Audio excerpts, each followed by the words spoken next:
ये कमेंट्स देख रहे हैं आप? ऐसे ही हो सकता है आपकी भी प्रॉब्लम हो और ऐसी ही हजारों महिलाओं की प्रॉब्लम है, इवन कपल्स की प्रॉब्लम है। तो क्या करें? इसीलिए आज के वीडियो में हम स्टेप बाय स्टेप समझेंगे कि क्या क्या चीजें आपको हर दिन करनी है जिससे कि 30 डेज में ही गुड न्यूज के चांसेस बनेंगे।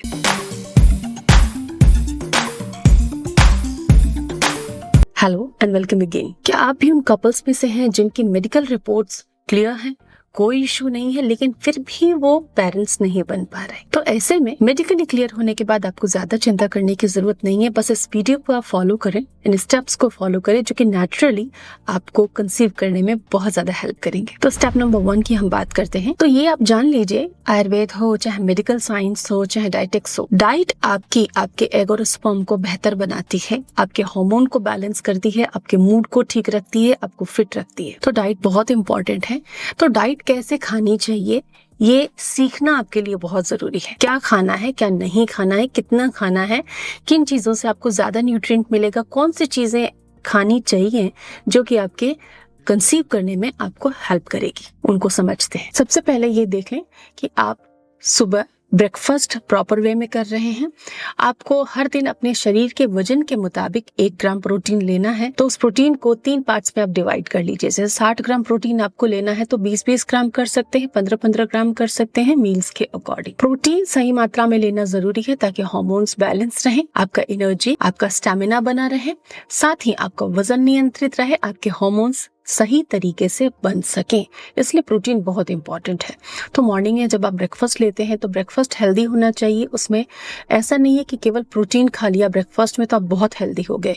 ये गलत फहमी है, इस मिथ से बाहर आए। ब्रेकफास्ट में आपको कंप्लीट मील लेना होता है जिसमें कार्ब्स भी हो ताकि आपको एनर्जी मिले, प्रोटीन भी हो ताकि मेटाबॉलिज्म को हेल्प हो सके, फैट भी होना चाहिए, फाइबर एंड मिनरल्स भी होने चाहिए। तो एक कंप्लीट मील आपको लेना होता है ब्रेकफास्ट में। ब्रेकफास्ट के बहुत सारे आइडियाज मैं बता चुकी हूँ, इस वीडियो में बताना पॉसिबल नहीं होगा केवल एक ब्रेकफास्ट की चीजों को, इसलिए ब्रेकफास्ट का यह वीडियो आप डिटेल में जाकर देख लीजिए। तो आपको ब्रेकफास्ट और लंच के बीच के गैप में एक छोटा मील लेना है। उसमें आप फ्रूट्स ले सकते हो, बटर मिल्क ले सकते हो, सत्तू का ड्रिंक ले सकते हो। किसी भी कैफिनेटेड चीज से आपको उस समय बचना है। अगर कैफीन या चाय आपको लेनी है तो उसकी क्वांटिटी कम होनी चाहिए। और याद रखें कि कोई भी फूड आप ले रहे हो, जैसे कि आपने पोहा लिया, उसके साथ आपको चाय नहीं लेना, पराठे लिए, उसके साथ आपको चाय नहीं लेना। चाय कॉफी को अपने किसी मील के साथ कंबाइन नहीं करना है। अगर आप कोई ग्रीन टी या कोई हर्ब्स की टी ले रहे हैं, जैसे कि दालचीनी की चाय ले रहे हैं, लेमन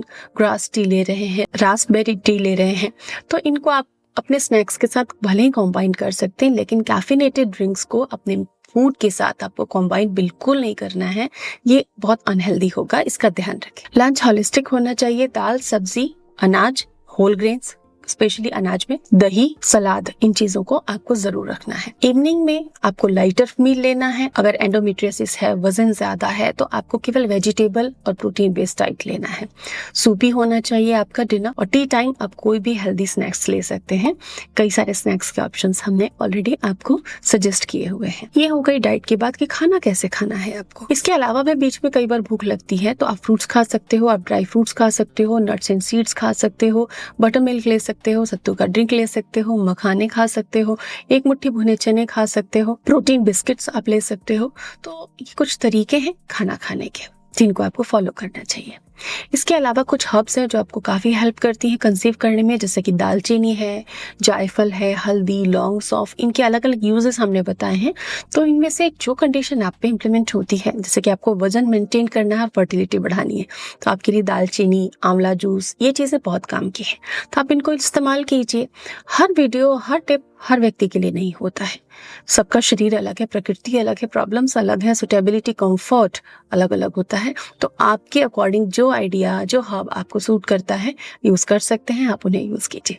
डाइट की बात हमने समझ ली। दूसरी चीज, वर्कआउट करना बहुत जरूरी है। ये नहीं है कि आप अच्छा खा रहे हैं तो आपको बहुत आसानी से कंसीव हो जाएगा। थोड़ा वर्कआउट करेंगे तो रिजल्ट अच्छे आएंगे।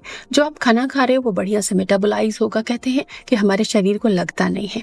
वर्कआउट अगर आप करने लगेंगे तो डाइजेशन अच्छा रहेगा, आप फिट रहेंगे, आपका स्ट्रेंथ बढ़ेगा, एग एंड स्पर्म की क्वालिटी पे भी इंप्रूवमेंट आएगा, प्लस आपका मूड अच्छा रहेगा, हार्मोन हार्मोन बैलेंस रहे। तीसरी चीज जो इंडिया में बहुत ज्यादा है, वेस्टर्न कंट्रीज में भी बहुत ज्यादा है और डे बाय डे ये प्रॉब्लम बढ़ रही है, वो है स्ट्रेस का एक्सपोजर। चाहे आप मेट्रो में हो, चाहे आप गांव में हो, स्ट्रेस हर जगह पहुंच गया है।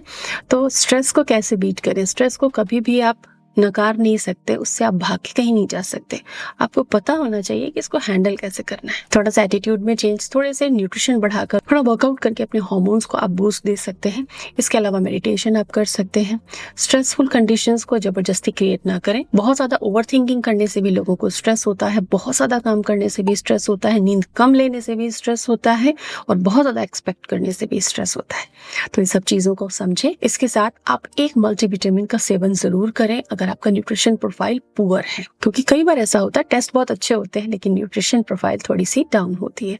तो आप उसको बूस्ट करें। स्पेशली किनको लेना चाहिए? Folic acid, iron, calcium, vitamin D3, zinc, magnesium इत्यादि, ये कुछ इंपॉर्टेंट विटामिन एंड मिनरल्स हैं, तो इनको आप जरूर यूज करें। इसके अलावा अपने ओव्यूलेशन डेज को समझें। अगले चरण में ओव्यूलेशन डेज कब आता है, उस दौरान आप कांटेक्ट में रहें। ये चीजें आप 1-2-3 साइकिल रिपीट करते हैं तो आपको रिजल्ट मिलने लग जाते हैं। सबसे इंपॉर्टेंट चीज अब तक मैंने देखी है, जितने भी लोगों के साथ अनुभव रहा है, कि खाना अच्छा खाते हैं, वर्कआउट भी कर रहे हैं, लेकिन स्ट्रेस से दबे पड़े हैं, स्ट्रेस की कंडीशन से बाहर नहीं निकल पा रहे। अगर आपकी ये प्रॉब्लम है तो आप समझ जाइए कि स्ट्रेस ही आपका दुश्मन है जो आपकी लाइफ में प्रॉब्लम क्रिएट कर रहा है। स्ट्रेस को आप रिड्यूस कीजिए। Thanks for watching.